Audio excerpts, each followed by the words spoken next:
Picture the scene for a second. Cardi B is on stage, crowd going crazy, thousands of fans in front of her. And out of nowhere she pauses and says something that made a lot of people rewind the clip. Hold on, let me tell you something, boy. You don't want me to die, don't you? Takes a long time for me to get up these kids because I'm old, bitch. Shit. Shout out to my Latinos in the building. This is my Latino section. But remember, we couldn't be living comfortably in this country. These African Americans didn't fight for us, motherfuckers. She tells her Latino fans that many of the comforts and opportunities they enjoy in this country exist because of Black Americans. Now that's not the kind of thing you usually hear from Cardi B. So naturally, people started asking questions, especially after the announcement that she'll be headlining this year's Essence Festival of Culture. Coincidence? A moment of honesty? Or something else entirely? Tonight we're taking a close look at the clip, the timing, and the bigger context surrounding it. No assumptions. Just observation. Let's talk about it. You are now tuned into Sincere Love the Godcast.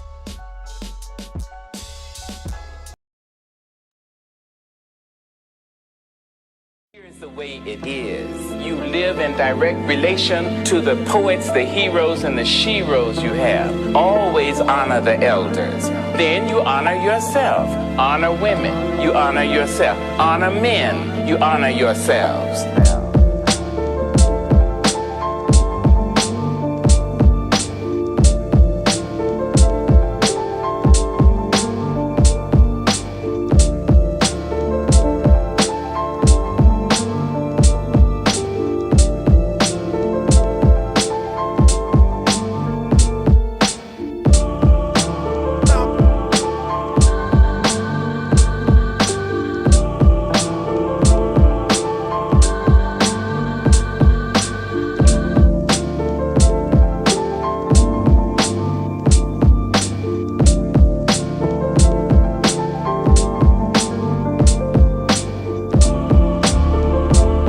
Yo family, real quick, I'm proud to announce the soft launch of Sincereluvdagod's new book, From the Womb to Illmatic, a hip-hop inspired blueprint for unlocking your child's inner genius. This ain't your average parenting book, this is for the culture, inspired by Illmatic, built around his own son Seven's early development, and packed with real tools to help parents turn everyday moments into genius-level learning. If you've ever wanted to give your child a head start without losing your roots, this book is for you. Available now on Amazon.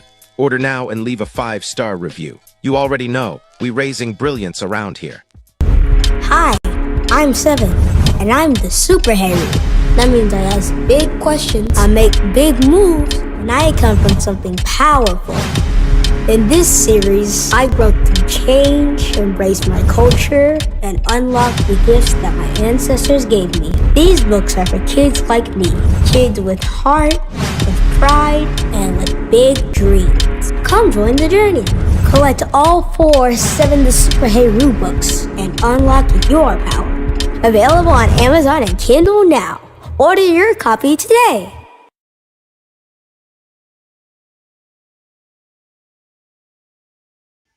Okay, there we go. Peace, peace, family. What's good? What's good? What's good? Welcome to another episode of Sincere Love the Godcast. I am the God Sincere Love, back in the house once again. Shout out to my lovely co-host, Nicey Girl. She's not in the building with me today. I will be on another solo mission with y'all today. Well, it's not exactly a solo mission since I got y'all with me, right? Not really a solo mission if I got the family here with me. But y'all know what I'm saying. Shout out to Nicey Girl, man. She's not feeling too good right now. She's not feeling too hot right now. So she resting up. She resting up. Godspeed to her. Godspeed to my lovely co-host, Nicey Girl. Hope she feels better real soon. But y'all know what to do as y'all coming up in here, man. Y'all do me that favor. Hit that like button. Hit that like button for me. Share this out on your social media platforms. Let everybody know that we are live right now with another episode of Sincere Love the Godcast. We got some things to chop it up about. So yeah, y'all go ahead, like, share, subscribe, all of that good stuff. You know what to do. You know what to do. Subscribe to both channels, by the way, man. We live right now on Sincere Love the God channel as well as Godcast Enterprise channel. So if you're watching this on one of those channels, but you're not subscribed to the other channel, make sure you go head on over to the other channel as well and hit that subscribe button as well as the notification bell. Okay? Let's get those numbers up. Let's get those numbers up. But how y'all feeling, man? How y'all feeling today? Happy Sunday, everybody. Good to see y'all coming up in here early. Good to see y'all. What's going on, Larry Law? Larry Law 6677. Yes, indeed. Said get well, Nicety, get well soon. Yes. Shout out to Nicety. Shout out to Nicety. She all right. She all right, by the way. She's okay. She just need to rest up a little bit. But she's fine. Just in case y'all didn't know. She is definitely fine. But we here though. We here though. I'm here. You are here. And like I said, we got a lot of stuff to talk about today, man. But before we do that, I want to remind y'all, some of y'all now, I'm probably announced this a couple of times throughout the broadcast, but y'all saw the ads for the books at the top of the show. Y'all saw the ads for the books for the Seven of Super Hey Rule series, as well as the parenting guide from the womb to Illmatic. And speaking of my son Seven and raising geniuses and all that around here, he is a part of this competition, this contest is called America's Favorite Student. And he has the opportunity to win $20,000 toward his education, as well as a trip to, what is it? Some type of space museum. I forgot what it's called. Some type of space museum. He would get to win a trip out there and tour the place along with Bill Nye, the science guy. Y'all know Bill Nye, the science guy. It's something that he's doing along with Reader's Digest, and he'll also get the opportunity to be featured in the Reader's Digest as well. And all you got to do is get the most votes. That's basically how it goes. And so there's a link pinned in the top of the comment section right now. And if you're watching this on a replay, there's a link in the description as well, where you guys can go to his page, view his profile, and cast votes for him. The voting begins tomorrow morning at 10 a.m. So if you're watching this live right now, you can't vote just yet, but you could definitely go check out the profile and see what you're supporting and all of that. Check out his profile so you can see why you should be supporting him and all of that. But the voting officially starts tomorrow at 10 a.m. That's March 16th. At 10 a.m. the voting starts. And make sure you're following me on social media. Make sure you're following my son too, at 7 the Super Hey Rule on Instagram and on Facebook. At 7 the Super Hey Rule on Instagram and on Facebook. Make sure you guys are following both of us, because we will be posting the link throughout the competition, reminding people to vote and share it out so more people can vote for him as well. It's a great opportunity for him. He's a bright kid. He's a brilliant kid. He's a great student. He's a straight A student right now.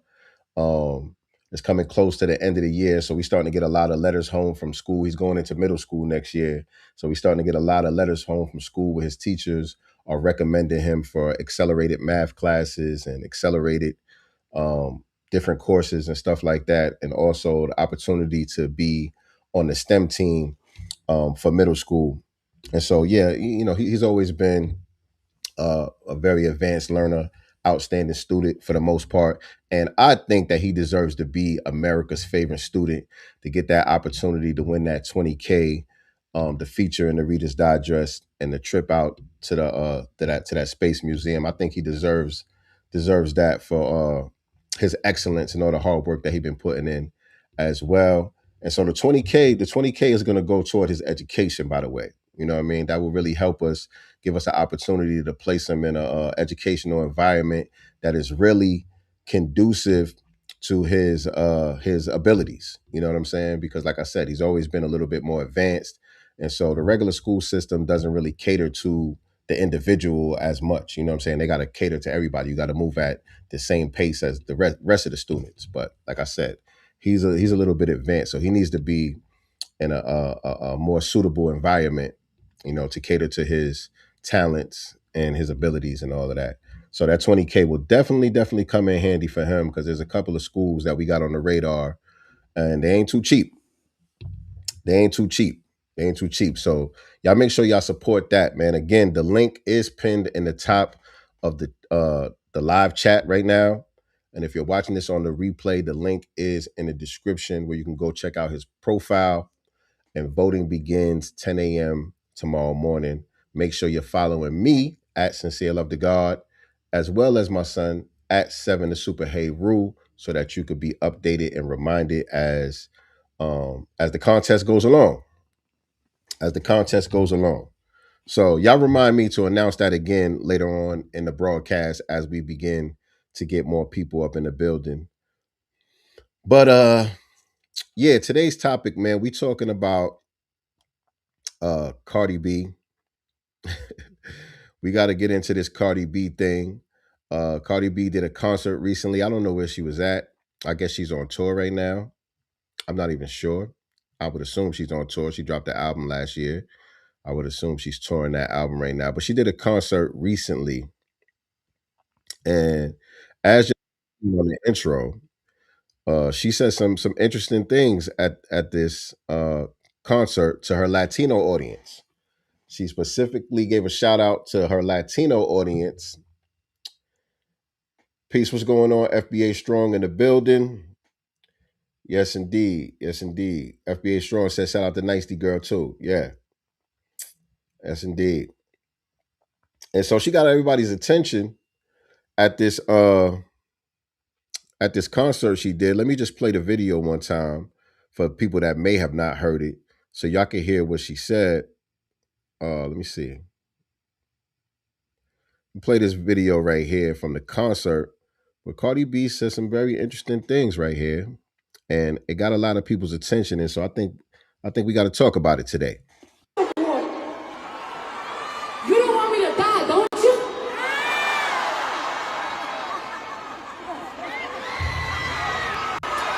Shit, hold on, motherfuckers.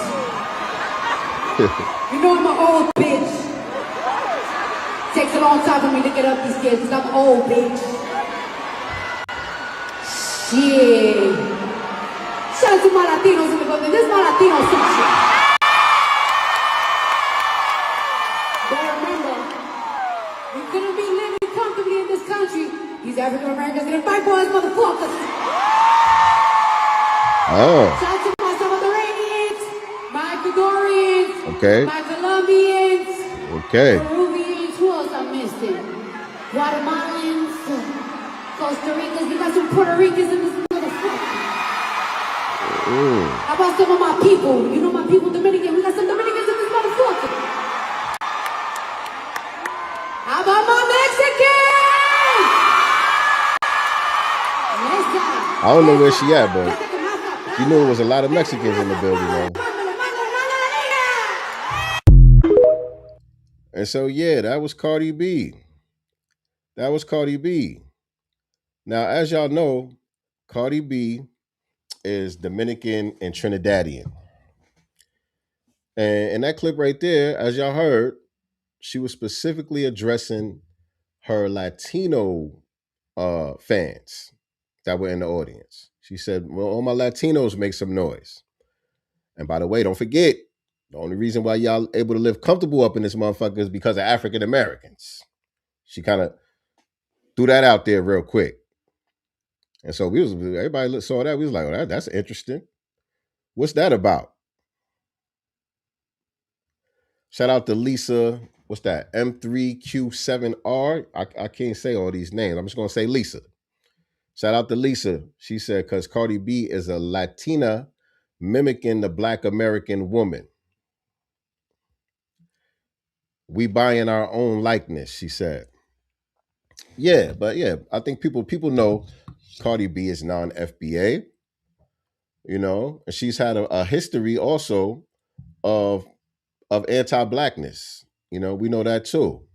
You know what I'm saying? She's had a history of saying some very disrespectful things out of her mouth about Black women and calling them roaches and all type of stuff like that. I don't remember everything she said. That's why I be needing Nicety here. Nicety don't forget shit. Nicety remember exactly what she said. I don't remember what she said, but I just know that, yeah, she got a history of saying some bullshit about her mouth. And so now all of a sudden she's acknowledging the contributions of foundational Black Americans and how we paved the way for all of them to be over here and enjoy the comforts and the opportunities that they get to enjoy over here. And she's reminding her Latino audience of that. But why though? Why do y'all think that is? What y'all think that pivot is about? What do y'all feel like that was sincere? She had a moment. She had a moment. There's a lot of stuff going on in the country right now with the immigration issues and the ICE raids and all of that stuff going on. You know, do you think she had a come to Jesus moment and she was being sincere and she's trying to spread the word amongst her fellow immigrants that they need to put some respect where it belongs? Or do y'all think it was some type of PR move? What y'all think? I want to know what y'all think. I want to know what y'all think. Y'all think she was sincere, or you think they sent her out here to say that?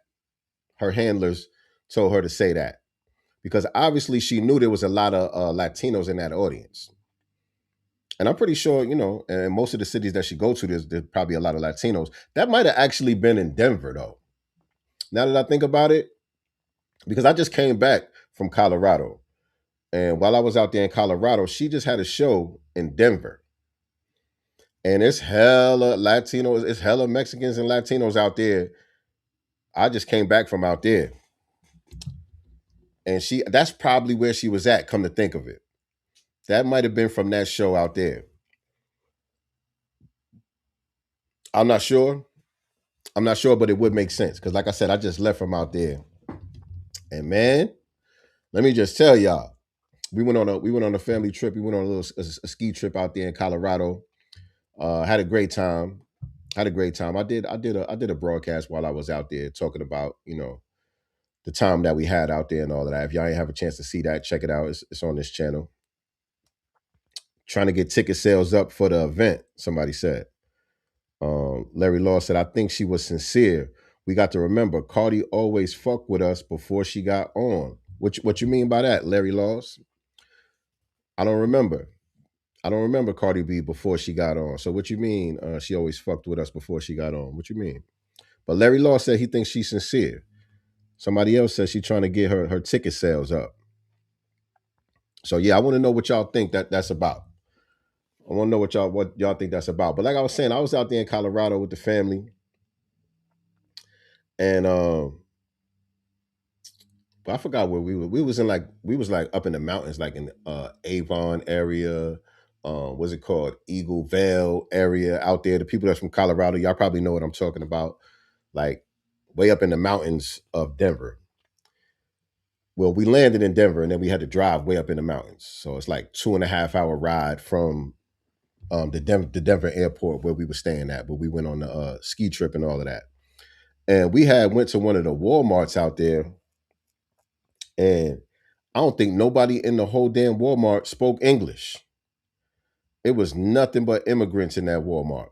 It was mostly Hispanic immigrants sprinkled in with some African immigrants, and they didn't speak English either. It was like French speaking Africans and shit like that.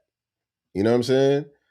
So I was like, damn, it wasn't no Americans working in that damn Walmart. Nobody spoke English. They didn't even try to speak English. And so I think that's probably where she was at, where she was doing that performance. And so, they know the demographics, your people and all that. They're putting together the tour for you and all of that stuff. They know the demographics of the people that's in the area, people that's buying tickets and stuff like that.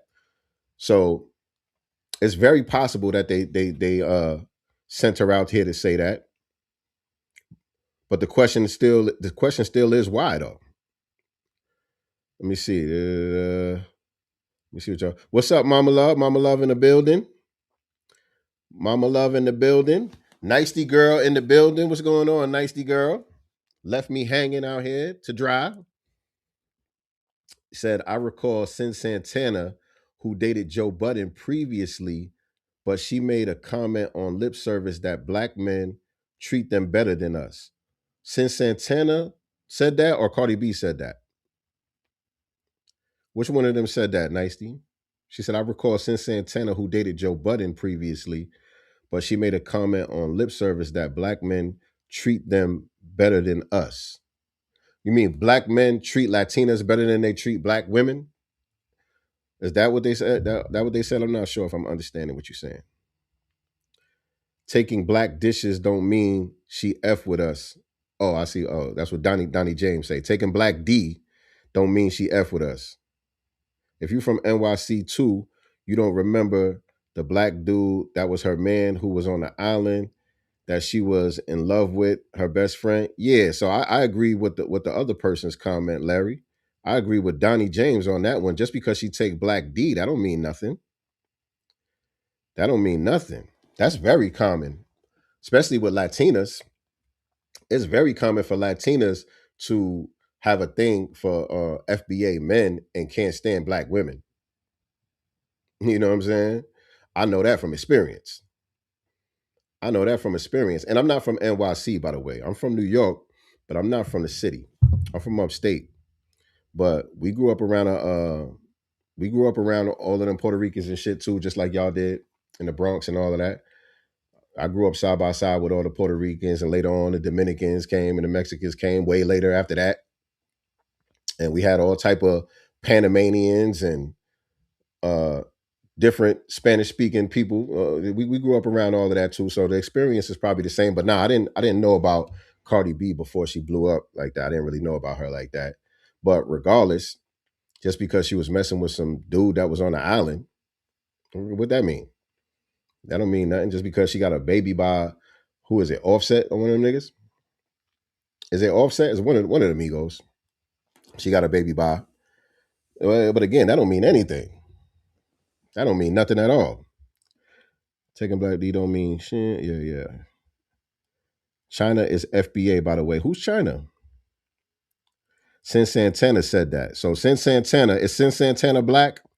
I don't know. Oh, so yeah, I'm right. Okay, so Sin Santana, who's black, I'm assuming, said that black men treat Latinas better than black women, better than they treat black women. From her experience, you probably do. You probably definitely got some Negroes that get down like that. You probably do. I can't relate to that myself, even though I've been with Latina women. I've been with Caribbean women. You know what I'm saying? I've been with all type of women throughout my life, but I never was like hype to be messing with a girl because she was Spanish. I didn't feel like that was a flex. You know what I'm saying? That was never a flex to me. Some niggas feel like that's a flex because they got somebody foreign. You know what I mean? If she ain't foreign, she borrowing and all that. That never was a thing in my mind. Most of the Latinas that I've dated in my life, you wouldn't really even know that they was Latina unless they told you. They just look like regular black women. You know what I'm saying? They just got a Spanish last name. Most of them don't even speak Spanish. For real, for real. They might speak a little Spanish here and there, whatever, but most of them they don't even have their Spanish culture anymore. You know what I'm saying? They've been around us their whole life, and you would just think there was another black girl. And that's what attracted me to them. It wasn't because they were Spanish.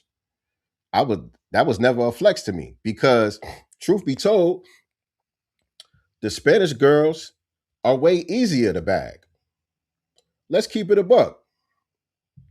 My New York niggas, y'all niggas from New York, y'all niggas from some of these cities we got a lot of Puerto Ricans and Dominicans and shit like that. The Spanish girls was way easier to bag than the FBA girls.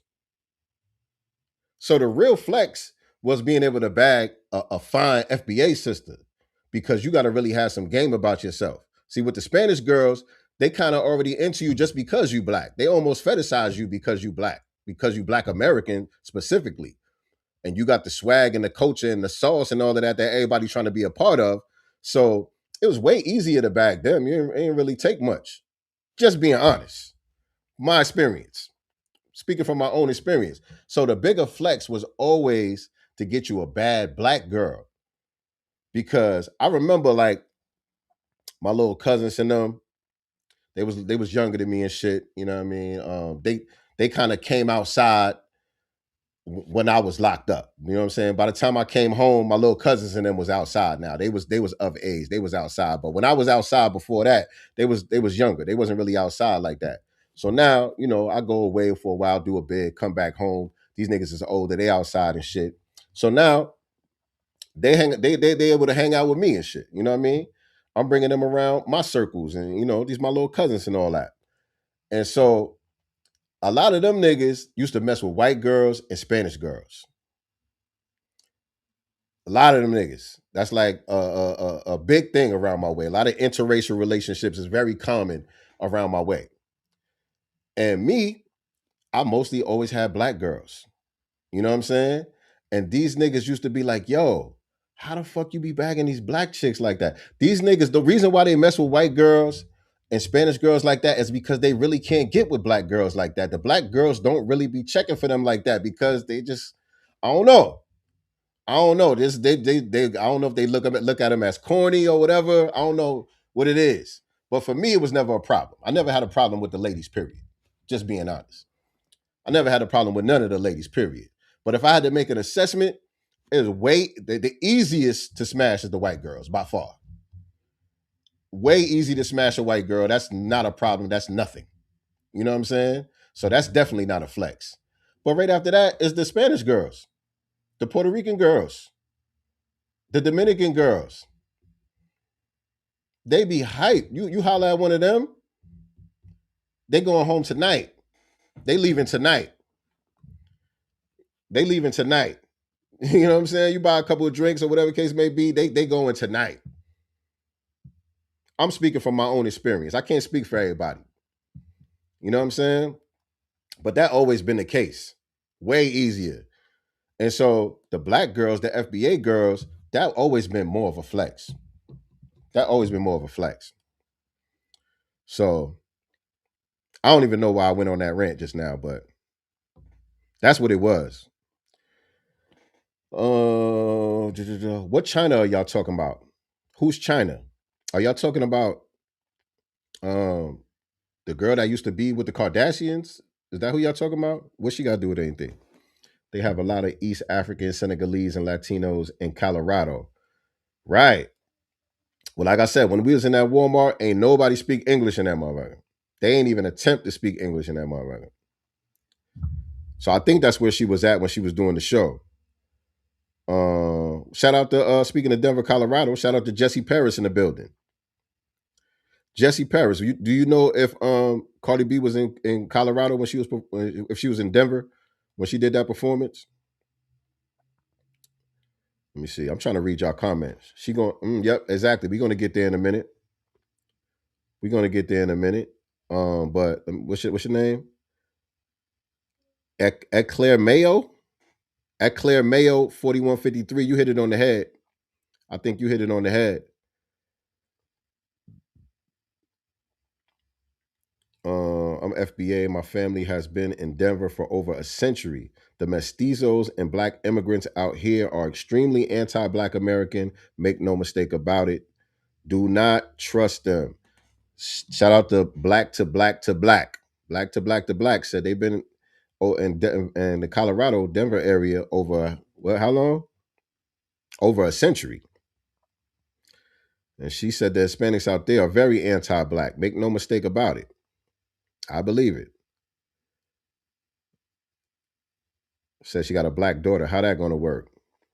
I understand the question. But we see it all the time. With white women and other non-black women who have babies by black men. And usually that's where you get these tragic mulattoes. They grow up to become tragic mulattoes. They could grow up to have these identity crises because of their mothers and their grandparents' anti-blackness, and versus the way that the world views them, versus the way that they're being raised in the home. It creates that weird dichotomy. That's why you get a lot of confused so-called mixed race people out here because of situations like that. Oh, Offset is the Migo that she was with. And now Steflon Diggs, right? Is she still with Steflon Diggs, the football player? I don't know. Sin is not black. She's Latina too. I think the Dominican as well. Okay. But so the Dominican girl was saying that black dudes treat them better than they treat their own women. Is that true, brothers? I want to hear from the brothers. I know y'all had some Latinas. Y'all treat them better than the FBA sisters? Let me see. Cardi B just posted a pic of some men and her family in Dominican Republic. They all look like white Latinos. Really? Because Cardi B just looked like just looked like a light skinned black girl. Make sure to like and subscribe. Sailor. Oh yeah, thank you. Appreciate that. Appreciate that. And by the way, I got over 100 of y'all in here right now too. So let me just remind y'all real quick. My son 7. Shout out to my son 7 the Super Hey Rule. Make sure y'all follow him on Instagram and on Facebook at 7 the Super Hey Rule. But he's a part of this competition for America's favorite student, sponsored by Bill Nye and the Reader's Digest. And so I'm gonna need you guys to vote for him starting tomorrow morning. There's a link in the comment section right now, in the live comment section pinned on the top. And also, if you're watching this on the replay, there's a link inside the description where you guys can view his profile. And voting begins tomorrow at 10 a.m. for him to become America's favorite student and possibly win $20,000, a trip to this space museum, and have a feature in the Reader's Digest magazine as well. And so the $20,000 will go toward his education.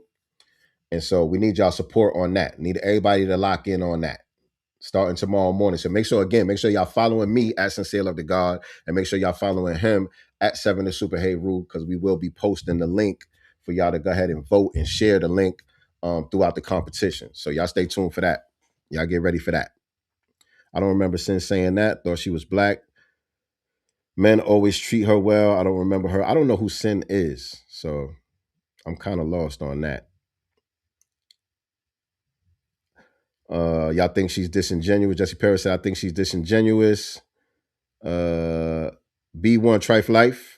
Oh, what's your name? Trill Fate. My bad. I don't know what I was reading. B1 family. Somebody said the truth out loud. Thank God. I only pursued FBA women, but I got hella chosen by Hispanic chicks though. Where you from? Oh, I guess you're from ATL. Your name ATLian 007. So yeah, I don't think y'all grew up around a lot of Spanish chicks like that, did y'all? I don't think y'all did if you're from Atlanta. Mostly FBA'S down here. Well, now there's a lot of immigrants down here now, but I don't think Atlanta was like that back in the days. And I don't know how old you are either, so I don't know. Depends on the FBA person mentality. B1 about your lineage or weak in drifting. Okay, I was lost on that one. I'm trying to read y'all comments. Because I want to see if y'all think that Cardi B had a moment and she was being sincere, or do y'all think it was a PR move?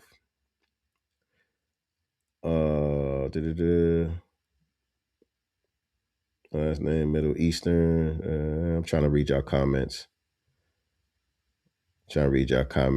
Yeah, the link for America's favorite student to vote my son as America's favorite student is pinned to the top of the chat.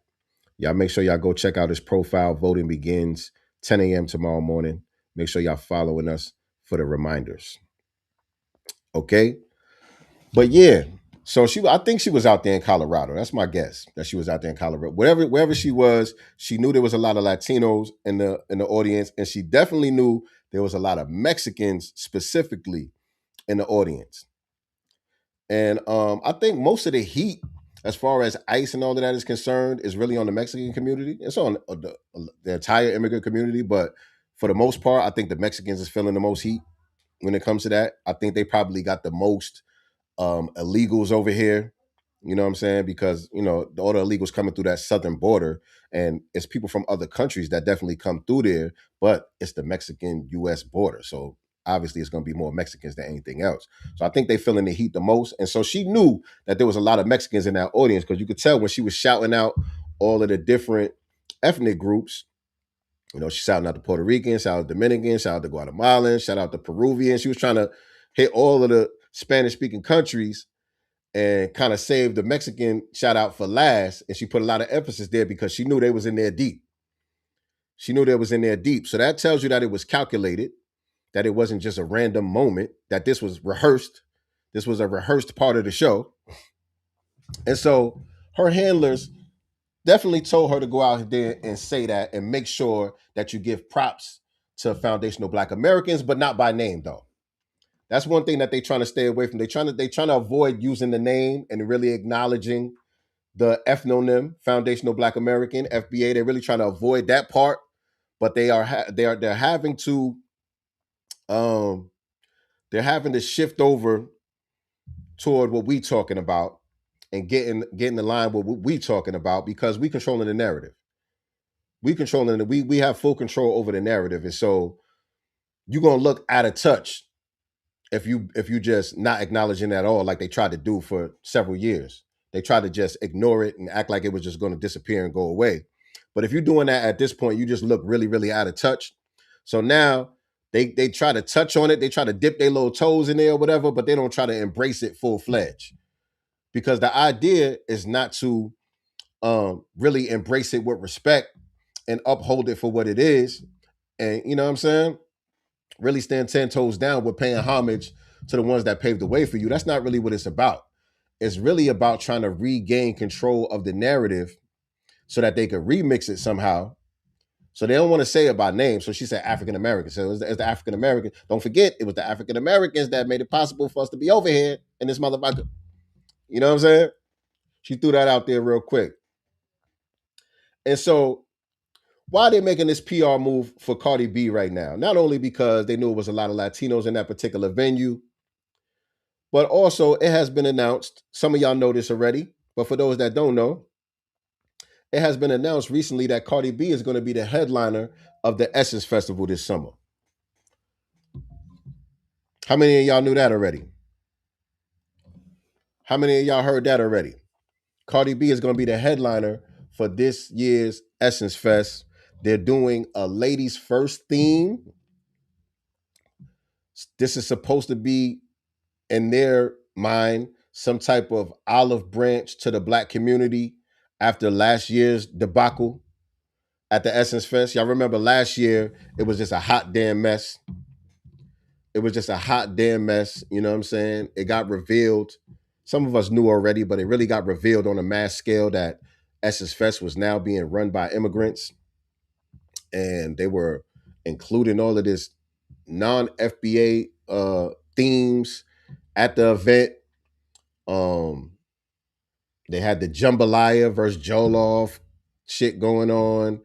They were undermining the local vendors out there. A lot of the local vendors didn't even get the opportunity to vend like they normally do. They were raising the prices for vending and for super lounges and all of this other stuff. And then there were scheduling issues and late performances. And after the fact, it was announced that they in debt now. They owe like $400,000 or something like that to the venue, the Superdome out there. They still owe them some money.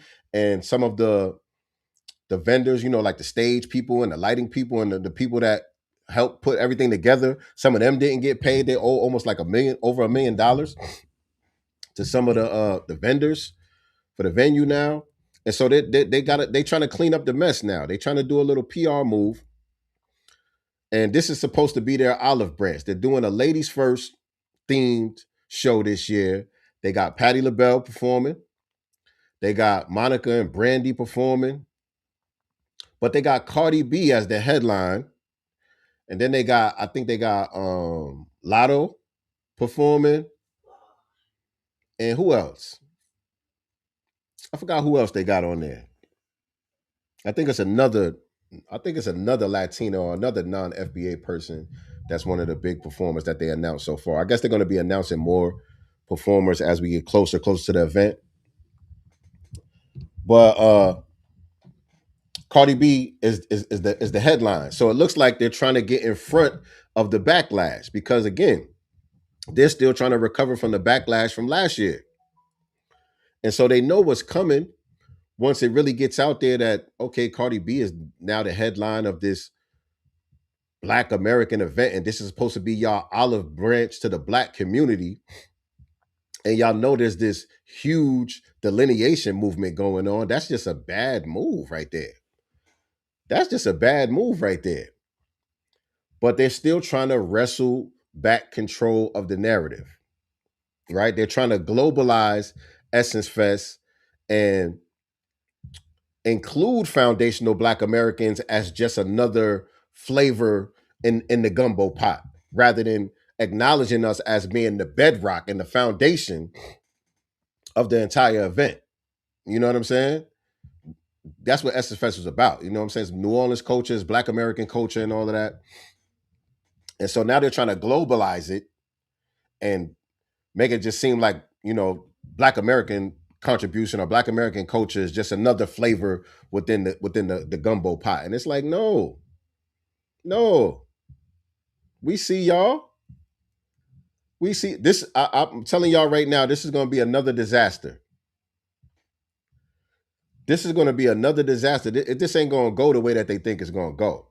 They're banking on the star power of Cardi B. She's a global superstar. Can't deny that. You know what I'm saying? She's a global superstar. She demands big audiences and all of that. And that's true. They banking on that. But this is Essence Fest, though. That's a little different. Essence Fest has a different historical, traditional audience that gravitates toward that brand. And a lot of people, it's not just us out here in the grassroots who felt some certain type of way about last year's events. We was already on it before last year's events. We was telling y'all about the Kenyan lady, the Wanga lady that they had over there at Essence Fest and all of that years before that. We've been sounding the alarm. But last year is when it became just known to the masses that, okay, wait, this ain't the same no more. This something ain't right. Even if people couldn't put their finger on it and know exactly what it was, people just know something ain't right here. And so those people that felt some type of way, who are outside of these circles, who don't really understand exactly what was going on, they still on TikTok. They still on social media. And so that automatically put them in our algorithm. The people that was wondering what the hell was going on and why things felt different with Essence Fest, all of a sudden, when they went online and they started trying to figure things out, that automatically sent them to us. And so they heard us breaking it down. They heard us pointing out these people's history and who's involved and naming names and all of that. And so they was like, oh, okay, yeah, that makes sense. People start putting two and two together. So now that everybody done did the math, this little PR move that y'all trying to move, that ain't going to work. This is going to be another disaster. It's going to be another disaster. I noticed one FBA station reported and criticized FBA for purchasing tickets. The author said we doing too much. She also didn't criticize it, but was not happy with Patti LaBelle's attendance. I think I understand what you're saying. And so, yeah, man, this is supposed to be them giving some type of olive branch to say, okay, yeah, we messed up last year, but we gonna fix it. And so since it's Women's History Month and all of that, we're gonna do a ladies first theme and we're gonna center Black women. So here goes Cardi B. Y'all niggas is either really, really can't read the room, really don't know how to check the temperature, or y'all just think we dumb. I don't know which one it is, but either way, it don't matter. The outcome is going to be the same either way. You know what I'm saying? So yeah, they sent Cardi B out there to say that shit in order to try to get ahead of the backlash that is inevitably going to come once, you know what I'm saying, everybody finds out that Cardi B is the headliner for this year's event. The backlash is inevitable. So this is them trying to get ahead of it. I'm not going to be surprised if she does more stuff like this, or if she's already done stuff like this. I don't know if there's some interviews and stuff out there where she's giving props to foundational Black Americans in other places. Probably. This one kind of went viral or whatever, but there's probably other concerts where she did the same thing, or other interviews where she said similar things and stuff like that. And that's what they're going to try to point to when the backlash comes. when we start talking about how she's not FBA, number one, and number two, she got a history of anti-Blackness. When we start pointing that out, they're going to pull up this concert footage and whatever other interviews and stuff that she did to say, no, Cardi B, yeah, she might have made some mistakes in the past, but no, she's on point. She giving props to foundational Black Americans. So yeah, this is the reason why we chose her, because she gets it. She understands. Come on, man. Come on, man. We ain't going for that, man. We just ain't going for that. We just ain't going for that. So I predict low ticket sales overall, low attendance overall compared to normal. I'm not saying nobody's going to show up. You know what I'm saying? People still want to get up. Some people don't give a fuck about what we talking about over here, and some people's oblivious to what we talking about over here. So I'm not saying nobody's going to show up, but I don't think they're gonna. I don't think they're gonna reach their goals financially. I don't think they're gonna be able to satisfy their corporate sponsors and all of that, because that's what this is really about, right? Like I said, them trying to wrestle control of the narrative again and globalize the Essence Fest, because in their mind, a global theme is easier to sell internationally in their mind. You know, this is them thinking from a corporate standpoint, thinking about the bottom line standpoint. They like, yo, we can Africanize this thing. We can do a replica of the Essence Fence in Africa. We could do one in Liberia. We can do one in Ghana. We could do it in South America. We can globalize this thing and capture even more markets. You know what I'm saying? But if we make it a foundational Black American thing, that kind of limits the markets in their mind, right? Which again signals that they are very much out of touch with reality, because Black American culture is global. Black American culture is the most influential culture on the planet. It's the most dominant culture on the planet. You know what I'm saying? So that's a backwards way of thinking. We can't really globalize it if we center foundational Black Americans. Foundational Black American culture is already global. It's already global. People all around the world trying to be like us, trying to mimic and copy off of us. Everywhere. You know what I'm saying? So again, that's a backward way of thinking, but that's how they looking at it. That's how they looking at it from a corporate standpoint and from a tether standpoint. You know, that's the tether mindset. We could take this thing over. We the owners now. We could take this thing over. We could bring it back to Africa. You know what I'm saying? We could do our own Essence Fest. Yeah, that's what they on. That's what they on. But what they not understanding is it ain't gonna hit the same without the secret sauce. We the secret sauce, family. We the secret sauce, family. You know what I mean? What we do just naturally, for whatever reason, it just has a certain electricity to it. It has a certain electricity to it where anytime you plug us in, it's a go. Anytime you plug us in, it's a go. But when we not there, if we don't stamp it, if we ain't rocking with it, nobody ain't rocking with it. That's just how it goes. That's just how it goes. That's just the way it is. This is just an observation. Okay? We didn't intend for it to be this way. For a long time, we didn't even really acknowledge it ourselves. We didn't even pay no mind to it. Because again, we just being ourselves. So to us, we're not really doing nothing special. We don't think it's special. But other people see how special it is. You know what I'm saying? They already understood how special it is because they can't do it. The things that come so natural to us, they can't seem to figure it out. Like, how do these people come up with these things? You know what I'm saying? Why does it look so cool when they do it? Why does it sound so good when they sing it? You know what I'm saying? They already understood it long before we did. You know, so we just acknowledging it. That's all. That's all. We just acknowledging it at this point, saying, yeah. So again, the jollof just ain't gonna hit like the jambalaya. It ain't. It just ain't. Right. So if we don't rock with it, it ain't legit. Right. He said nobody around the world is copying Nigerian culture. If I'm wrong, tell me who. Who?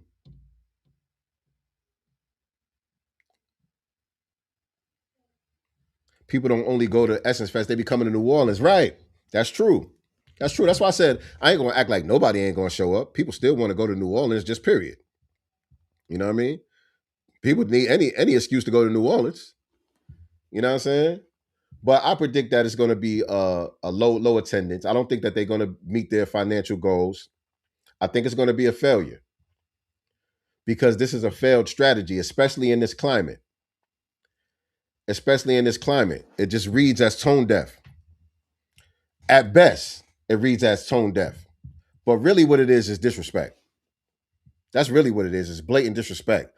Them trying to use Patti LaBelle and Monica and Brandy as a shield. That's basically what they're doing. You know what I mean? This is supposed to be some type of cultural olive branch because of the backlash from last year, but really this is them using our icons as a shield to protect them from the backlash. You know what I mean? So the ladies' first theme, but you got a Dominican Trinidadian headliner though. You know? You trying to smooth things over, but that's what you choose to go with. So you're trying to do you're trying to do erasure by inclusion.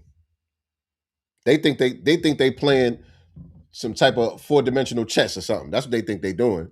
You're trying to do an erasure by inclusion. We're gonna have Patti LaBelle. We're gonna have Monica and Brandy. That's FBA. But then you got a Trinidadian Dominican headliner. Mm, mm. We see you, Richie Lou Dennis. We see you, Richie Lou Dennis.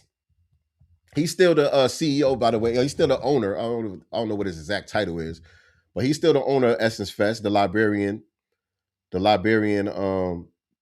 that used to own Shea Moisture.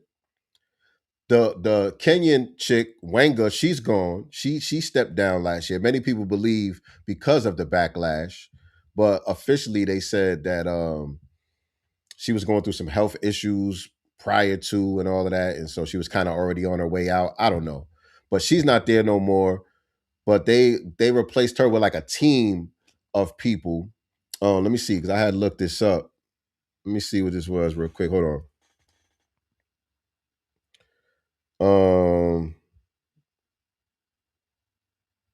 So yeah, they still trying to Pan Africanize it, at the expense of Black American lineage, though. That's the thing. So the leadership shifted. They got rid of Caroline Wanga, the Kenyan sister. She stepped down last year, but she's been replaced by Kirk McDonald. He's the CEO. Michael Barclay II. I forgot what his title is, but both of those two, I think it was um, the Kirk McDonald dude. He acknowledged his immigrant background. He didn't say exactly where he was from, but one of the when I was looking him up, doing some research on him, he did acknowledge that he's of an immigrant background, but he didn't specify where his family was from. And the other dude, the Barclay dude, his background is questionable too. His background is questionable also. It doesn't explicitly state whether or not he's FBA or of an immigrant lineage, but I suspect he's from an immigrant lineage as well. Because in addition to those two, they got the chief community officer who is Berku Tubman Zawolo. Now she's another Liberian who is the daughter or the granddaughter. I forgot. She's either the daughter or the granddaughter of the longest running president of Liberia.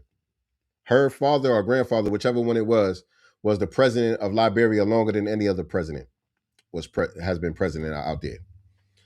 And so we was talking about this last time when me and Nicey was on here talking about the Essence Fest and all that. We was talking about how a lot of these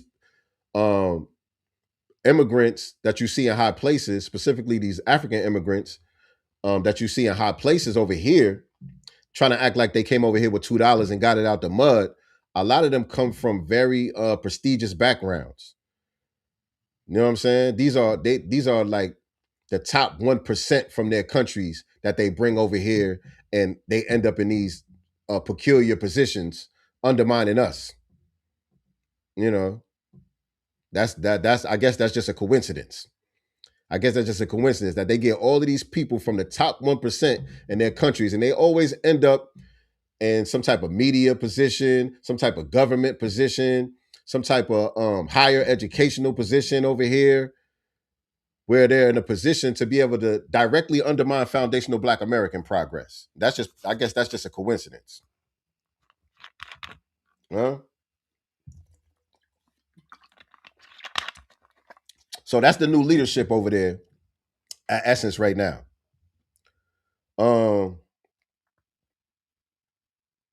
Yeah. Yeah, hold on.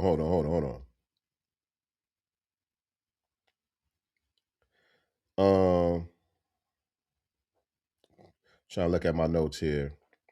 I was looking some of these people up, trying to see what their background was. That's for portable franchise, Black Americans. Yeah. So that's what I was saying. That's what I was saying earlier. Them trying to Pan-Africanize Essence Fest and globalize Essence Fest while undermining foundational Black American culture, lineage, and us being the foundation, us being the ones that paved the way for this to even exist in the first place. They're trying to just make that a footnote. You know what I'm saying? Again, in order to try to wrestle away control of the narrative and just flatten Blackness all over again. And we supposed to just sit by and just watch that happen. You know what I mean? We supposed to sit by and just watch that happen. But no, we too awakened out here. We are way too awakened out here. You know what I'm saying? And so speaking of non-Black celebrities and immigrants, hold on, because I think Nicey sent me what she was talking about from Sin Santana. Okay, let me see what Nicey said. Hold on, let me see. This is what Nicey was talking about in the comments earlier. Shout out to Nicey. Still holding it down. Still holding it down. Hold on. Let me share this with y'all. So this is the Sin Santana chick. Let me see what she's talking about. I don't think I ever saw this before. With the rest of my commentary. Possessive though. Ridiculous. Hispanic men are way more possessive. And Black guys cater to us Spanish girls, especially. Like they, you know what? Let me not even get into that. Oh, she's gonna get herself in trouble now. The Black girls, yeah. They're gonna be like, I didn't mean it like that, but Black girls gonna take it personal. They'll be like, No, but you actually caught some flack from what you said. Do you have anything you want to say about that? Okay, so that topic is so layered. I would love to dive deep into it, but I know we're like short on time here, right? So who is Sin Santana, y'all? Because I don't even know who this girl is. Who is she? Let me see what y'all talking about in the chat, because I don't even know who this girl is. Let me see. If they come from families with money and prestige, then why don't they start their own festivals, companies, and assets? Why use something someone else started that is cultural and change it? Because they need that sauce. They need that sauce, my nigga. We need to take over Essence Fest. I mean, I say let it crash and burn at this point. You know what I mean? I say let it crash and burn at this point. See, that's the good thing about us is we always come up with something new anyway. You know what I mean?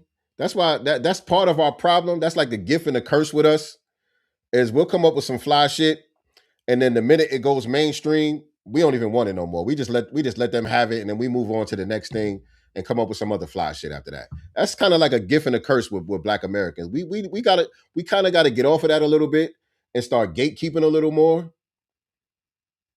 We gotta definitely start gatekeeping a little more. And I think now that we are understanding who we are as an ethnicity, our uniqueness and all that, now that we're starting to take a look at that, I believe as we move forward and as we begin to continue to build and create things like we always do and innovate the way that we always do, I believe the gatekeeping will be in full effect, as we go forward with this delineation movement, because we have a historical record to see how these things go.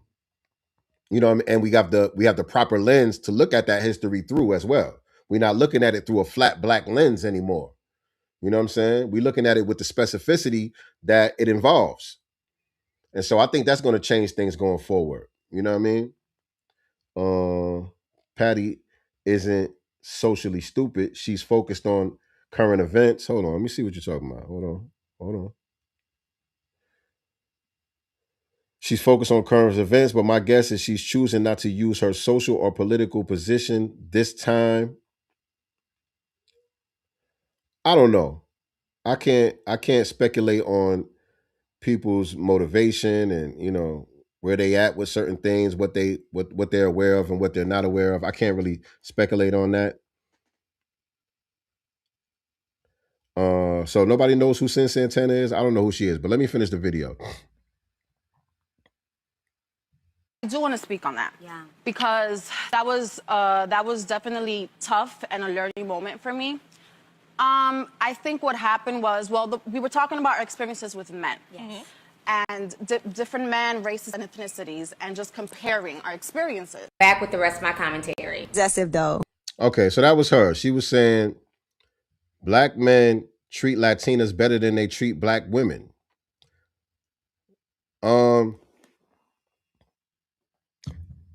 I don't think that's far-fetched based on her experience. Because again, I know some goofy niggas like that. I don't think that's far-fetched what she's saying. I mean, you can't really make blanket statements like that because again, that don't apply to me. You know what I'm saying? And I know it's probably plenty of y'all watching this right now like, shit, not me. You know what I mean? Y'all probably feel the same way I do. But there are some goofy Negroes like that really think it's a flex because they got a Latina. You know what I'm saying? But the really what it is again, like I explained earlier, it's these Negroes' inadequacy. That's what makes them do that.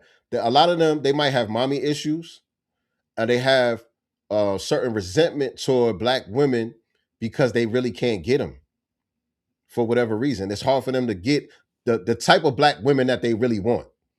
You know what I'm saying? They might be able to get some of the hood rats and shit like that. But the fly Black women that they really would want to get with, they can't really get with them. They swag ain't really up to par for whatever reason. Whatever it is, they can't really get with the ones that they would actually want to get with. And so that breeds a certain level of contempt. And they start to despise the Black women that they can't get. And so then they get with these non-Black women and put them up on a pedestal. You know what I'm saying? It's the same thing with like Black men who date white women, or even Black women who date white men. We see them do that a lot with the racial showcasing and all of that stuff that they like to do when they get with these white partners. They always got to go out their way to do all of this interracial showcasing and I'm with a white man or I'm with a white girl. They got to go out their way to do all this extra shit. Like, what's that dude name? The football player that he got to find white women, but he got the white girl and he's coonish as hell. What's his name, y'all? The football player who's always going on and on about his white woman. And I think he had said something slick like last year about Shador Sanders. I don't remember what it was, but it was something that came up with that dude. Some of y'all that watch football, what's his name? What's that dude's name? It's not T.O.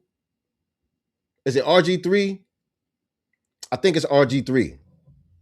I think it's RG3 that got the white woman, and they go out his way to always talk about how white she is. Oh, she's whiter than milk. Oh God, she's white as snow. Oh, she's so white. Oh, I just love her. Y'all know who I'm talking about.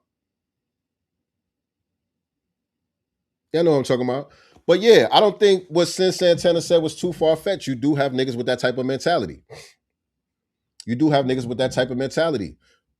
And like I said, it's usually due to their own inadequacy. You know what I'm saying? So that might very well be her experience. I don't think she was trying to take a shot at black women when she said that. Robert Griffin, yeah, RG3, that's him. Somebody said I was raised to mac all races of women. Like I said, I've been with plenty of Latinas. I done had them all, family. So I speak from experience. It never was a flex.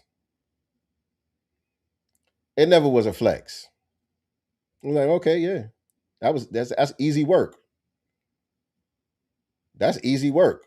That's the low hanging fruit. Keep it a bean. That's the low hanging fruit. Yeah, RG3. That's who it was. Yeah, RG3. I had it right. RG3. All right, hold on. Let me get out of here. Let me get out of here. Where was I going before before I saw that? Oh, she sent me the Flagboy Geese video. I like him. Y'all know Flagboy Geese down there in New Orleans? Y'all know Flagboy Geese down there in New Orleans? The black engine who be out there with all the Indian garments on. He be real extravagant with it with the feathers and all of that shit on. He's dope. But where was I going? I was about to go somewhere before I seen that video. Where was I about to go with it? Where was I about to go with it? Hold on a second, y'all. Let me remind myself real quick. I lost my train of thought. Let me remind myself. Oh, I think I wanted to talk. Oh, yeah, I was saying, speaking of non-black entertainers who want to be down. Speaking of non-black entertainers who want to be down, y'all know Jack Harlow? Some of y'all probably don't even know who Jack Harlow is. Some of y'all like, who? Jack who? It's this white boy named Jack Harlow. I think he's from St. Louis or Louisville, one of those. And he's a rapper. He came out with some rap songs a couple years ago, whatever the case may be. He had songs with like Drake and a couple other people and shit like that. I ain't never like him from the beginning. Jack Harlow, number one, he's whack. And number two, he just never rubbed me the right way. Like, you know what I'm saying? I don't have a problem with white people or other non-black people doing our music. I really don't have a problem with that. If you good, if you talented, if you got the skills, and you do your thing. I don't got a problem with it. I love some goddamn Tina Marie. Okay? Tina Marie is the shit. Who else? A lot of people think I don't like Eminem, but I actually do like Eminem. I'm very critical of Eminem fans and the narrative around Eminem, but I actually do like Eminem. I think Eminem is a dope MC. You know what I'm saying? I just don't rank him as high as a lot of people try to put him up there. I don't know. He's like not no top 5, top 10 nigga to me. You know what I'm saying? But I think he's dope. Who else I like? Man, who's some dope non-black artists that we love? Lisa Stansfield. Who we love? Who's dope? I can't think of nobody right now. It's another culture vulture. He's trash. Yeah, Jack Harlow. I didn't get it. I ain't get it. Lisa said that's the problem though. What? Because I don't have a problem with non-blacks doing our music. That's the problem. You think that's a problem? Is that what you're referring to, Lisa? You said that's the problem. Can't copy the black people anyhow. I don't like Eminem, but he's a great rapper. I don't like Eminem, but I think he's a great modern day Elvis. Yeah, I mean, I think Eminem could rap. You know what I'm saying? I don't like a lot of his music. You know what I'm saying? He got some songs that I like for sure. You know, I like some of his early albums and stuff like that. But he definitely put out a lot of trash that I don't fuck with. But I will not deny that he could rap though. I won't deny that. Oh yeah, Big Pun. Big Pun was nice. Shout out to Big Pun, and Big Pun was also very respectful too. Big Pun didn't have a problem paying homage and respect to foundational Black Americans. Yeah, y'all remember that video when he said, "Yeah, I want to thank," when he was talking about what was that? The Crush a Lot song when they was doing the Boricua Morena. He said, "Yeah, that's my way of giving respect to the Morenos and giving my respect to the Black people for allowing me as a Latino to come into hip hop, for me to be a part of this." You know what I mean? That's me showing my respect. So yeah, definitely shout out to him. Paul Wall's dope. Yeah, I like Paul Wall. I like Paul Wall. He's dope. But Jack Harlow is just trash to me. He's trash in just his whole demeanor. He just don't rub me the right way. And there's another one too. I forgot this other white boy's name. He's from like the Bay Area, I think. I'm assuming he's from the Bay Area just because of some of the beats he was rapping on. What's his name? G-Eazy or something like that. He's another one. I don't really like him either. I think his name is G-Eazy. R.P. Mac Miller. Mac Miller was okay. I wasn't that deep into Mac Miller's music, but from some of the stuff I heard, he was cool. I like Mac Miller. Lil White, hell no. Somebody said Lil White, hell no. Just that name alone, I ain't never gonna push play on that. Your name Lil White. But anyway, so the Jack Harlow dude. Oh, what I was gonna say before I get into the Jack Harlow thing, what I was gonna say about, I think somebody was saying the problem is, because I said that I don't have a problem with non-Black people doing our music, and I don't. I really don't. Like I said, the requirement is talent and respect. If you talented and you got respect, I don't got a problem with you. You know what I'm saying? And the thing is, look, we can't sit here and pop our collar about how we the most influential culture and then get mad when people are influenced by the culture. Because I see that a lot. You know what I'm saying? Especially from some of y'all ladies. I think the ladies be a little bit emotional sometimes. Y'all be a little bit too emotional. But how you going to say you the most influential and then get mad when you see people being influenced by you? That don't make no sense. I mean, that's a natural part of us being who we are. People are going to try to mimic what we do. Okay. Either you're going to be good at it or you're not. You know what I'm saying?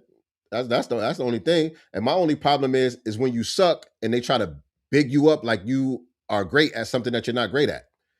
You know what I'm saying? When you get this corporate push and this industry support that you really don't deserve because you really don't got the skills like that. You're really not talented like that, but your whiteness is carrying you through your career. And that's the type of shit I got a problem with. You know what I'm saying? But shit, if you could sing, if you could rap, if you could dance, if you could do whatever you could do, and you just happen to be white or Spanish or whatever, it is what it is. It is what it is. But anyway. Oh, it's Lotto, Cardi, Kalani, and Doja Cat. Okay, thank you for that, Lisa. At the Essence Fest. That's the people at the Essence Fest. So I know Lotto is mixed, right? She's black and white, I think, right? And so what is Kalani? Is Kalani Latina? What is Kalani? I like Kalani. Kalani's cool. She got some songs I like. But anyway, Jack Harlow. So Jack Harlow, he got a new album coming out. And he's going around promoting this new album. I think it came out already. Did it come out? Let me see. It might have already came out. It might have came out this past Friday or something. Let me see. Jack Harlow. Let me see. Yeah, so it's already out. So he got this new album out. So he's on his rollout promo tour, whatever the case may be. And I seen a few months ago, he was on some podcast and they were talking about the backlash that he received a few years ago. He was on Hot 97 and it was playing some type of trivia game with him, and they were playing a Brandy song and they were trying to get him to guess who the artist was. And he didn't know who Brandy was. He couldn't identify Brandy by her voice, even though Brandy got one of the most unique voices, like period. You claim to be, grow up around black people and all into black music and all of that stuff, and you didn't even know who Brandy was. They gave him all type of hints. It was like, her brother got a famous sex tape and all that. Oh, I think I got the video. Let me play that video for y'all. Hold on. Let me play that for y'all when he was on Hot 97. Is this it? I think this is it. Hold on.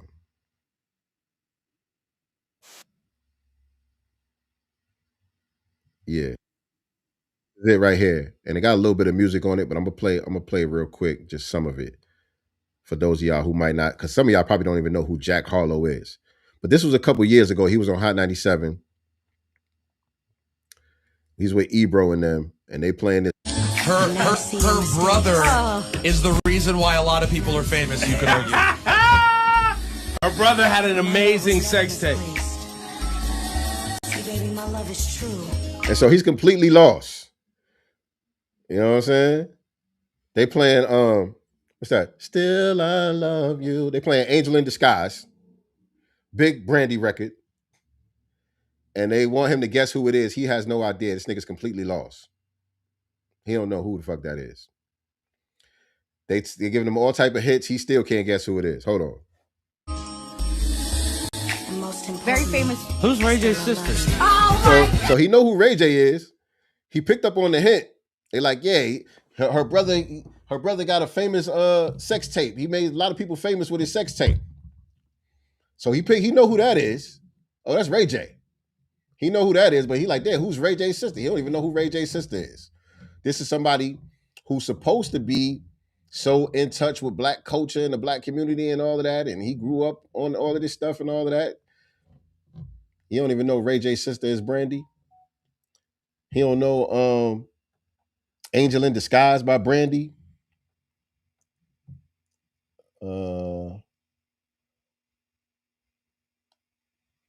Oh, really? Okay, shout out to Mama Love. By the way, the Oscars is on tonight. I guess the Oscars is on right now. Mama Love just texted me. She said Tiana Taylor and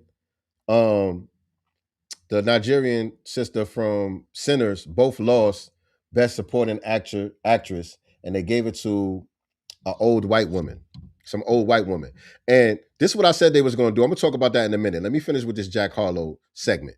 I'm going to talk about that in a minute. I'm going to talk about the Oscars in a minute. I should have talked about this earlier, but that's what I said that they was going to do. I wonder if Michael B. Jordan is going to get anything, if Ryan Coogler is going to get anything. Sinners got the most nominations. All right, I'm going to talk about that in a second. Let me. I don't want to be all over the place. Let me finish up with this Jack Harlow situation. So Jack Harlow, Who's Ray J's sister? that was him a couple of years ago. That was him a couple of years ago. He had no idea who Brandy was. And so there was some backlash from that. Brandy kind of felt away, and she even came out with a diss track. Now, here's where I agree with, I think it was Lisa that said earlier that that's the problem. I'm being a little bit too inviting of non-blacks into the culture and all of that, right? Now, here's where I will agree with you on that. Because like I said, Brandy, first, she felt some type of way. She came out with a diss track aimed at Jack Harlow. She was rapping on his beat, getting at him. Shit was tough, too. I think it's on here. Hold on. Serious. Hold on. I know that's... Yo, he's 24. I didn't know they were siblings. Who is it? Hold on. You didn't know Brandy and Brandy. Why is that still playing? Hold on. She put out a tweet. She said, "I will murk this dude in rap at 43 on his own, on his own beats, and then sing his ass to sleep," which ultimately led to Brandy responding on X with a statement to Jack Harlow. So that was her tweet that she put on it out there.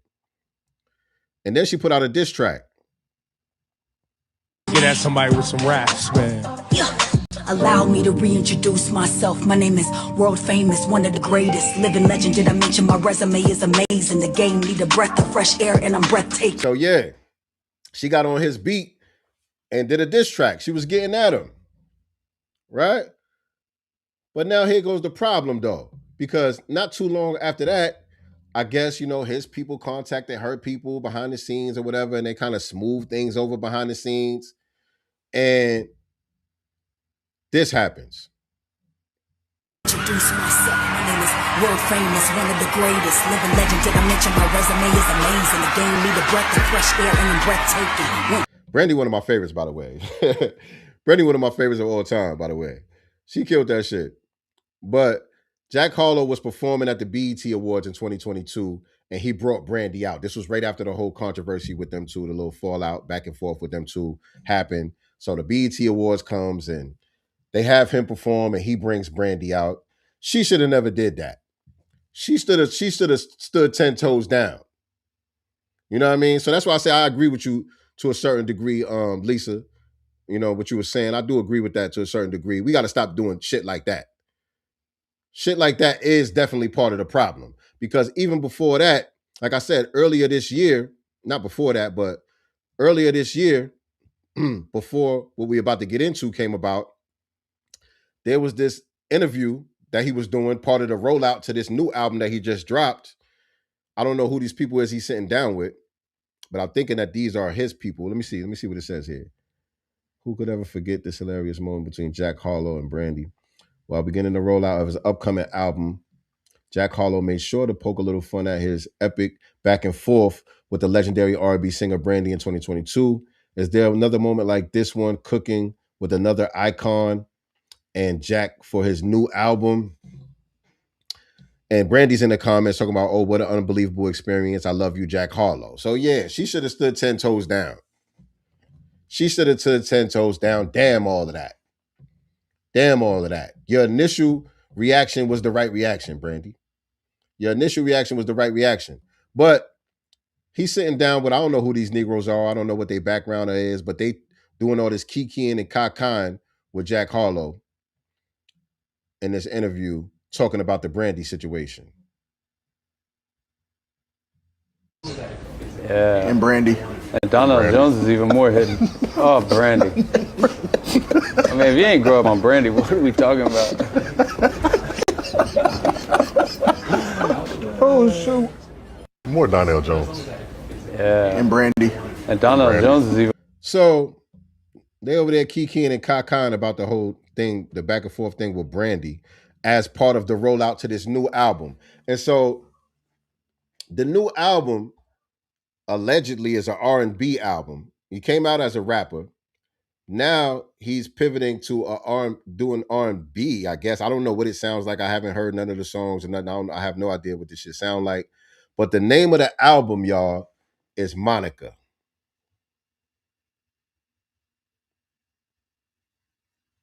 The name of the album is Monica. This nigga is trolling. This is what I'm saying. This is what I'm saying. Your whole career is you trolling. So he was already a whack rapper. So now you're supposed to be an R&B. You're supposed to be an R&B singer. You're doing R&B now. And so part of the rollout, they was talking about how I seen part of the interview that went viral recently when he was on the New York Times. And I like those guys at the New York Times. I don't know them per se, too much about them, but I like some of their interviews. These two guys, I forgot their names, that do interviews with artists from the New York Times. They do good interviews. I remember they did a great interview with the Clips last year. They did a great interview with the RZA, Erykah Badu. These guys do great journalism. But whatever. There was an interview in Jack Harlow for this rollout, and they was kind of asking him, there's like, there's a history of white rappers kind of getting in the rap game and blowing up initially, doing black music. And then they make a pivot and start doing what they call traditionally white music, which I'm like, what is that? I think I got that clip too. Hold on. Let me see if I got that clip pulled up, because I want to play what they were saying.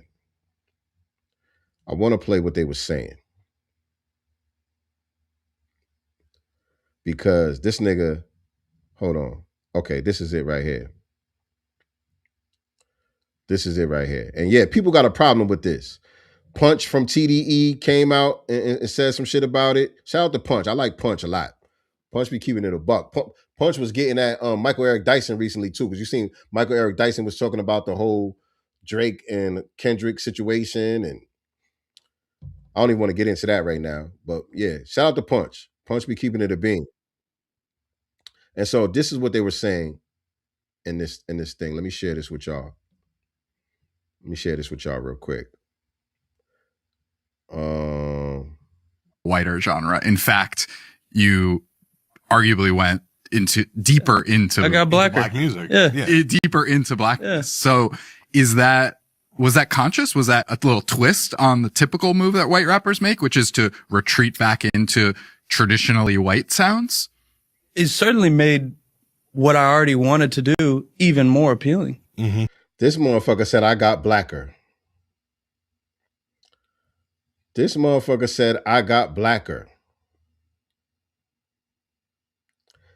Now, actually, that's a pretty good question, though, that they asked him, because that does happen a lot. We've seen that with everybody from Marky Mark and what's the dude from House of Pain? Even going back to Vanilla Ice, he started doing like some folk music or some shit. All of them do that. Miley Cyrus, you know what I'm saying? They all do that. You know what I'm saying? They'll come around black people, you know what I'm saying? Get their weight up, build an audience or whatever the case may be, and then they'll pivot back into so-called whiteness, because really none of the music is white. All of the music is black. You know what I'm saying? All of the music that they talking about, that they drift off into, they'll get into some R&B shit, get into some hip hop shit, and then they'll go do country music. That's black music. They'll go do rock and roll. That's black music. They'll go do bluegrass. That's black music. I mean, it's all black music at the end of the day, but they'll go into one of the genres that we abandoned and that became whitewashed over time after they get their weight up in the current poppin' black genre. That's like the trend of a lot of white artists that blow up off of black music. What's the other dude's name that came in with the White Iverson song? And then he started doing some other shit too. He had the gold teeth on his mouth, tattoos. What's his name? Y'all know who I'm talking about. And so it was kind of a good question that they asked him, but his answer was horrible. Taylor Swift? I don't know if Taylor Swift fits that description. Taylor Swift, I think she came out as a teeny bopper and she just stayed kind of a teeny bopper the whole time. She didn't really do the Miley Cyrus thing that I remember. I don't remember Taylor Swift doing that. But anyway, yeah, it was a good question to ask, but his answer was horrible. Horrible. And it was calculated. He knew this question was coming, and that was a canned response. He said, yeah, I got blacker. What? So your album name is Monica, which is obviously a response to the whole backlash with the Brandy situation.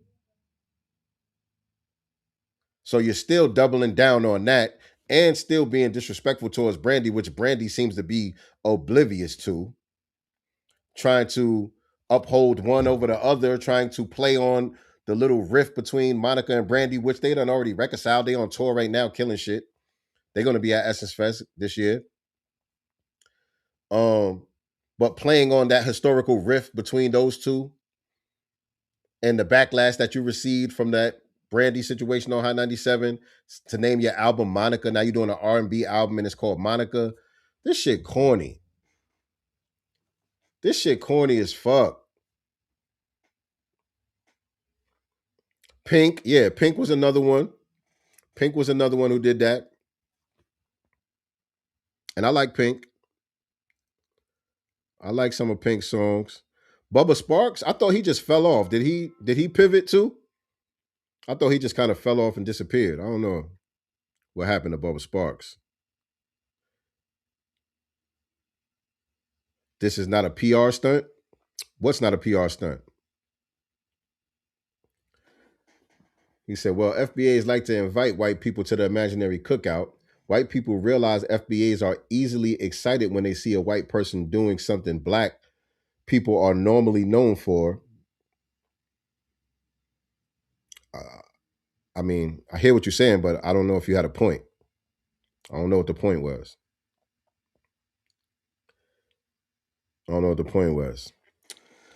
But anyway, yeah, that Jack Harlow shit just corny, man. That shit just corny. And like I said, he never had an ounce of talent to begin with. So I guess you got to troll your way through. You got to troll your way through this shit. But Oscars. So the Oscars are on right now. Like I said, Mama Love said Tiana Taylor nor the lady from Sinners won Best Actress. They were both nominated for Best Supporting Actress. For Tiana Taylor for her role in One Battle After Another, and the sister for playing the hoodoo lady in Sinners. And so what I was saying, Paul Wall, I think Paul Wall's still the same Paul Wall. He ain't really do no pivot. He ain't really do no pivot like that. And so when I first saw that Sinners was nominated for the most Oscars ever, my antennas immediately went up. I didn't know what it was, but my antennas went up. I'm like, hold on, something ain't right here. Because remember, last year at the end of 2025, when all of these magazines and news outlets were doing their best movie list, movie of the year list, and all of that, Sinners was omitted from damn near all of those lists. Said Paul Wall is better than Eminem. Hold on, let me not get distracted by that. I agree and disagree with that, by the way, but I might get into that in a second. Let me finish my thought. And you might be behind on the stream too, by the way, because we talked about that a minute ago. And so at the end of the year, they were putting out all of these lists, movie of the year lists, and Sinners was not on none of these lists. It ain't like they didn't have it at number one. They didn't have it in the top 5. Sinners was not even on none of these damn lists. Most of the lists didn't have Sinners on there at all. They doing top 25 movies of 2025. This shit wasn't even number 25 on a lot of these lists. I think it was The Vulture and all these other outlets was putting out these lists. And we was all saying, how the fuck y'all don't got Sinners on the list? Sinners was the biggest movie of the year. The movie was incredible. Commercially, you know what I'm saying? At the box office, it was a hit. And critically, it was a hit. How y'all don't got Sinners on this list? Most of the movies on the list we never even heard of. So then, when it was announced that I want to read your comment. I want to see what your point was. FBA'S are easily excited and let white people into their culture and then complain like you didn't just let them in. Stop being amazed and putting them on a pedestal. Okay, I got you. So when it was announced that they had the most Oscar nominations of all time, that was very suspicious to me. I was like Dr. Umar. You don't find that suspicious? You don't find that suspicious? So my antennas went up and I'm like, okay, what's the play here? Either, and I think I might have tweeted this or posted this on Facebook or something. I was like, unfortunately, we're going to have to keep our eye on Ryan Coogler. That was my first thought, my initial thought. I'm like, okay, because remember, Sinners is a foundational Black American themed movie. And he was going around on his promo tour specifying that by name.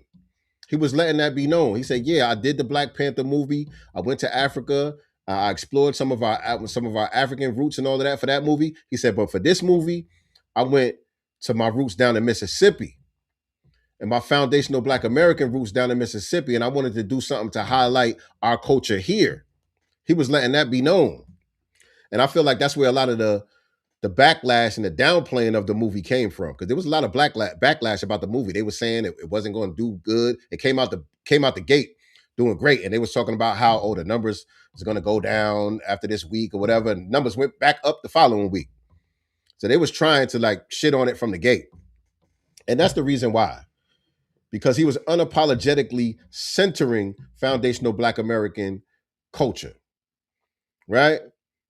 And so we like, okay, that's cool. Our brother, he know what's up. He on point. He listening. You know what I'm saying? And so then the Oscars announced they got the most nominations ever after all of that backlash and all of that. So I said, hold on.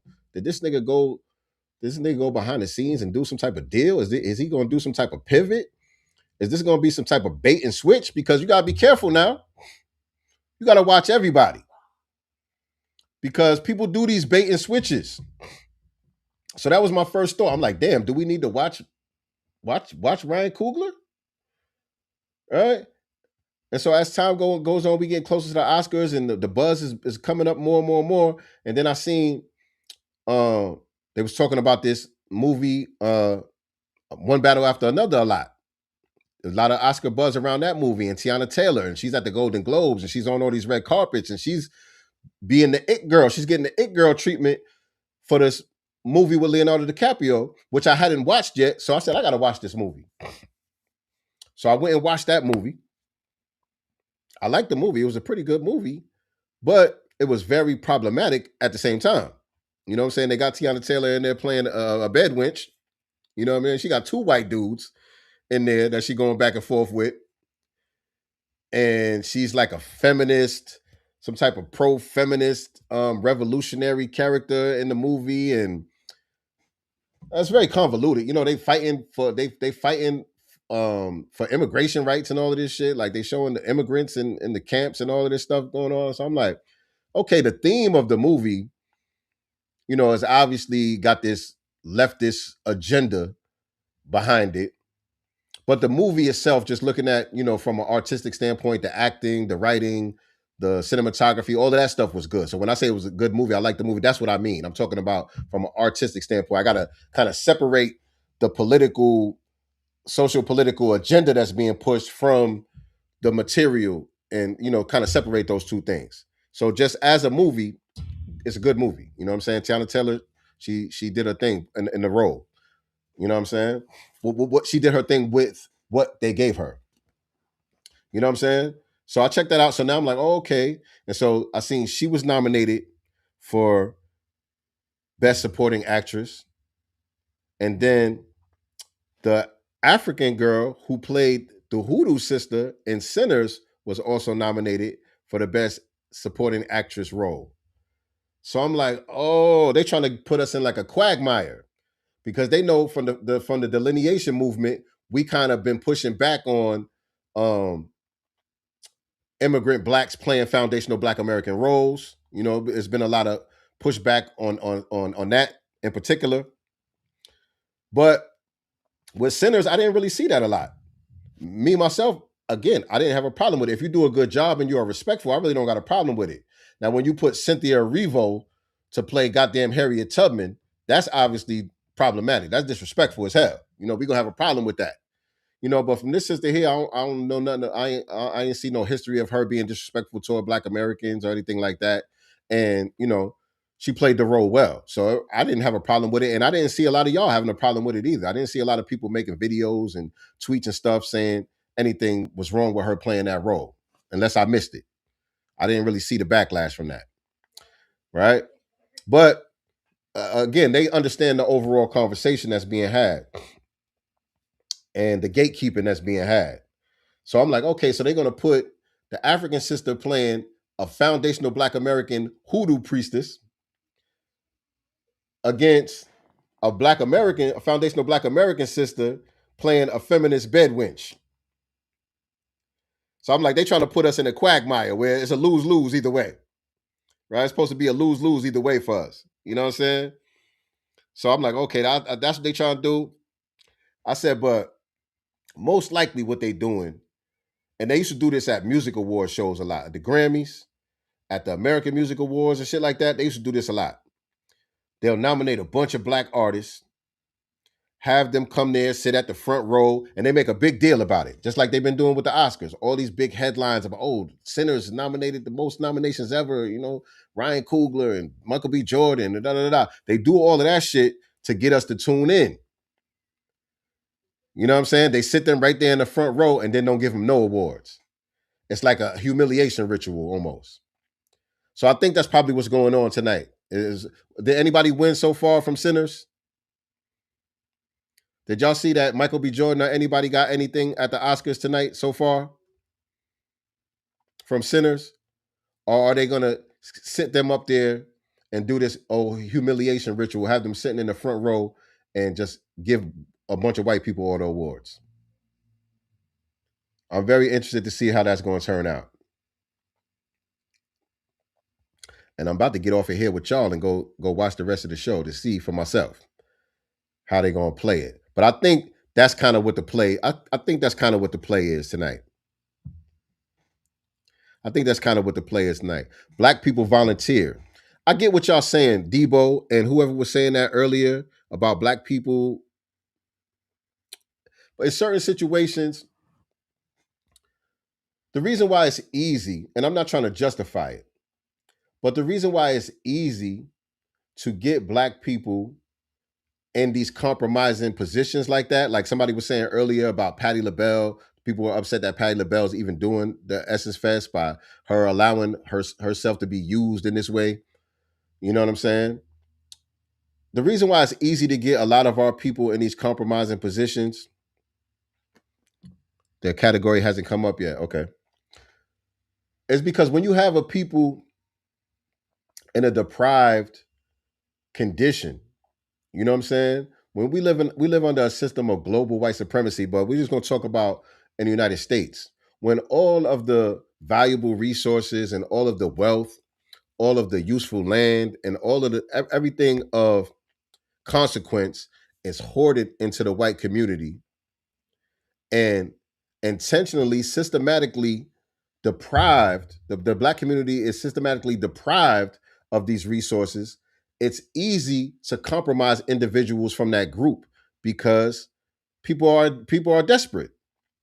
People are desperate for opportunities. People are desperate for, upward mobility, for money, nigger trinkets. You know what I'm saying? You put people in a desperate situation and you hoard all the wealth in your community, then you can easily turn niggas. You can easily make niggas snitch, make niggas buck dance. You know what I'm saying? Because you have everything that people need and want in this life to survive. So you could pick one or two out of the group and say, yo, I'm going to paper you up, or we're going to make you a star, or we're going to do this, that, and the third. We're going to give you the red carpet treatment and all of that. But you got to go along with this narrative. You got to push this agenda. You got to do this. It's easy to find people that's going to go along with that when you have a whole group of people who are deprived. You know what I'm saying? So you got to put it in context and keep those things in consideration. And again, it's not to give nobody a pass, but it's just understanding the situation for what it is. Because my point in saying that is not to give them a pass, but it's to say that that's not indicative of just who we are innately as a people. You know what I'm saying? That's not part of our cultural identity. That is just something that is circumstantial based on our condition. You know what I'm saying? So they didn't get to the awards for Michael B. Jordan and them yet. I'm gonna go check out the rest of the show, man. But I appreciate y'all coming on here with me today, chopping it up with me. Again, shout out to my sister Nicety Girl. Oh, you know what? I wanted to play this right here for y'all when I was talking about we was talking about Cardi B earlier. We was talking about the non-black and brown coalition that exists, and people really need to realize that. It's two things that I got to show y'all before I get out of here in regards to that. First of all, there's this right here. There's this. Where's she at? I think she's in California. Where's she at? Where's El Monte? Is that in California? I think she's a congresswoman in or she's running for Congress in California somewhere. El Monte. I think that's California. Y'all let me know if I'm wrong. But there's this sister who's out here at one of these meetings. She's running for Congress out there, wherever she's at. And she's out here in one of these council meetings. And she got the cape on heavy for illegal immigrants. And one of the Latinos that spoke at the council meeting got up there and used the N-word, call somebody a nigga or something like that. Let me play this for y'all. Let me play this for y'all. Because this is the type of shit that needs to stop right here. This sister right here, and I think she's FBA. Let me play this. Estoy harta bitch said nigger. So everybody sit there and let him say nigger to my face while I beat his motherfucking ass. Say nigger. What's your company? Milan Publishing Clearing. Okay, so did you wake up today a racist bitch or were you one today? That's him with that's this guy right here with the dog on his lap. I guess he got up there. I don't know exactly what he said, but obviously he used the word nigga. And she felt some type of way about it. She going off on him. The police ain't do nothing about it. Nobody in there did nothing about it. And so her looked like she damn near one of the only black people in there. I don't really see too many black faces in the background. Like she one of the only black people up in there. And she felt the way. She got upset. And this is her going off on the dude. So why did you say nothing when your motherfucking employee sat there and said nigger in this motherfucking meeting? Why did you say shit? Did you want to speak up for a bitch? He's a grown ass motherfucking man and I wasn't calling you. But since you speaking up for him, why you didn't say when he said nigger? Huh? You see why you shouldn't interject yourself in other motherfucking business? So if you don't think I'm a motherfucking nigger, you shut the fuck up when I'm talking to this bitch that did sit there and motherfucking say nigger. How about that? Black people are often pushed out of motherfucking Officer, why is he not outside? We have a meeting. I'm not Racist! Racist! Racist! Get out of here! Fucking black people aren't. And so this is the part I want y'all to listen to what she's saying right here. This is the part I want y'all to listen to what she's saying right here. Because this is where she admits that she got the cape on for the immigrants. She got the cape on for these Hispanics. And she knows that us and the black community are off of that type of time. We not putting the cape on for the immigrants and the Latino community. We are recognizing that there never been no real black and brown coalition. She understands all of that, but she's still out there with the cape on. And then she's surprised by the disrespect. Standing there supporting me, telling me not to reunite with fucking brown people. Because let's be honest, black and brown is divided. But I have stood with the motherfucking brown community. Yes! Yes!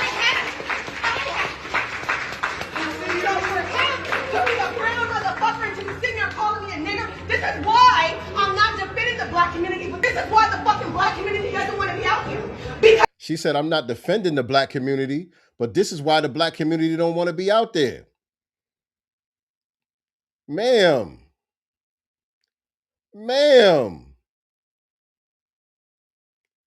I think she FBA, y'all. I'm not sure. Y'all could look her up. Her name is Shanique Williams. Shanique Williams for Congress. I didn't really research her background like that.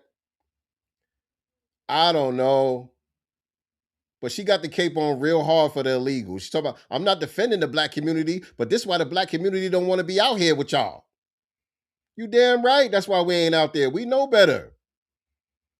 We know what time it is with them. You getting your goddamn empanada wake-up call. this is what they say is true. That's true. That's true. You're not fucking right. That's you guys true. only, not you guys, but I'm only right. Yes, them too, ma'am. She talking about not you guys. Yes, them too. They notice none of them did anything. You the only one in there that's mad about him saying nigga. Ain't none of them outraged about it. None of them wasn't going to say nothing about it. So they feel the same way. That's why he felt comfortable in a room full of them. Because he knows they feel the same way. And your dumb ass still talking about not you guys. I'm not talking about you guys, but I'm just saying, this is why the black community, ma'am. Motherfucking white person. If I come dressed a certain kind of way, talk away, and that's the only time I'm fucking like. Straight up. I get to come here and I get to be black and bold and motherfucking beautiful just like you get to be.